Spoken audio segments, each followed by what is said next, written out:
Chasing the Dragon II, Wild Wild Bunch is the fourth Hong Kong film to be made about notorious kidnapper Big Spender Cheung. It's the first movie to blame his crimes on the British, though. I guess black cats really do catch mice, too.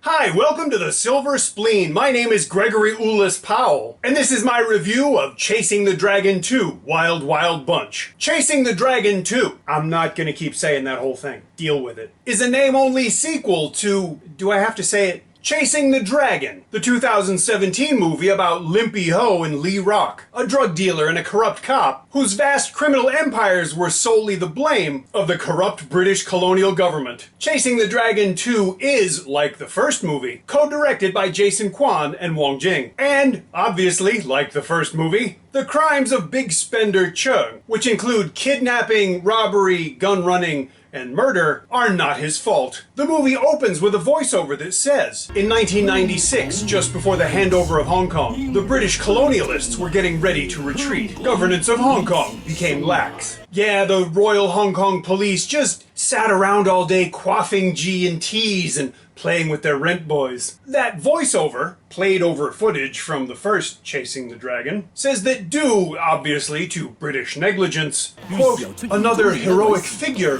quote, rose to prominence. Yes, all my heroes are drug dealers and kidnappers and corrupt cops. I hope my kids grow up to be just like them. Unlike the first Chasing the Dragon, and unlike this review, though I tried, Chasing the Dragon 2 drops that revisionist turd right up front and never again mentions that particularly interesting historical take. It's a rather, okay, glaringly, obvious mechanism to make the film acceptable for showing in the world's largest film market. And obviously, it works. Big Tony Leung Ka-fai plays Logan Long. Aha, a Western name. A fictionalized version of Big Spender Cheung. The character is an engaging cross between Big Tony's portrayal of Dai Di in Johnny To's Election and the bad guy from Shaolin Soccer. Speaking of whom, if I was Tsai Yin, I might be offended by how much Tony Leung seems to be doing a bad impression of me. Then again, if I was Tsai Yin, I probably wouldn't care. You probably wouldn't either. Especially because Tsai Yin would probably be much too focused on Sabrina Chu, who plays Logan's girlfriend. Art reflecting life. Louis Koo plays an undercover cop whose mission is to stop Logan before his next big job. Gordon Lam Gatong plays a member of the gang. Sherman Ye plays Logan's brother, Farrell. Aha, more Western names. You can tell he's a bad guy because he's got a bad, fake tattoo.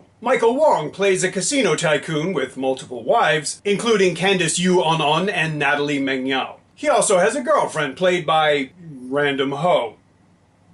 Chasing the Dragon 2 is a pretty standard crime film. There's nothing really new about it, except that bizarre relocation of responsibility. But that's not all bad. Louis Koo seems to gain entree into this notoriously insular gang of criminals rather easily. In fact, all of the challenges that he encounters seem to be overcome with remarkable ease and brevity. But, you know, it's a Wong Jing movie. We don't really watch them for the plot, do we? Besides, who cares? There's a lot to like in this movie, from some of the acting to the chemistry between different cast members. Simon Yam and Louis Koo work really well together, and they're a lot of fun to watch. And Louis Koo manages, at least in the first half of the film, to be really, really funny quite a few times. Because he's good at it. He's funny. Speaking of being good at it, Connie Man Hoiling makes the most of a small role, glorified cameo, as Gordon Lam's wife. It's just one scene, but she manages to make an emotional impact just the same. Gordon Lam also turns in an impressive performance, especially in his last scene. But I was really impressed with how much that particular scene affected me, considering that I had pretty much disengaged with the film on an emotional level by that point. Chasing the Dragon 2 is like that. It spends a lot of time kind of